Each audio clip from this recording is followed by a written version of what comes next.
দিদি 2024-এ ব্যারাকপুর লোকসভায় আপনি কাকে ভোট দেবেন এবং কেন দেবেন?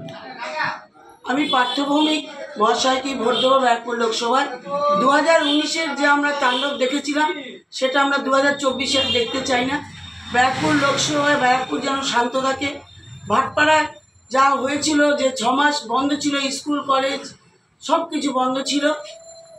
আমরা যদি বলতাম যে ভাটপাড়ায় আমরা থাকি, সে তখন মানুষের মেয়েদের বিয়ে পর্যন্ত দিতে চাইনি। আরেকটা কারণ, মমতাদির যে উন্নয়ন করেছেন মাননীয় মুখ্যমন্ত্রী, আজকে প্রত্যেকের ঘরে ঘরে সে ঢুকে গেছে।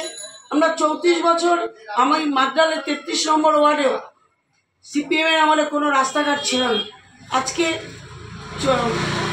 আসার পর, মমতা ব্যানার্জি আসার পর সেই উন্নয়ন, যে আজকে প্রত্যেক রাস্তাঘাট জল মানুষের বাড়ি বাড়ি বিনা পয়সাও ঢুকে যাচ্ছে, আলো পাচ্ছে মানুষ। মানুষের স্বাধীনতা এসেছে, যেটা সিপিএমের আমলে কোনো স্বাধীনতা ছিল না। তাই আমরা মনে করি যে মাননীয় পার্থভৌমিক একজন ভালো মানুষ, সৎ মানুষ, যার কাছে গেলে দুটো কথা বলতে পারবো, সেই মানুষকে আপনারা ভোট দেন। জয় হিন্দ, বন্দে মাতরম, জয় বাংলা। ধন্যবাদ।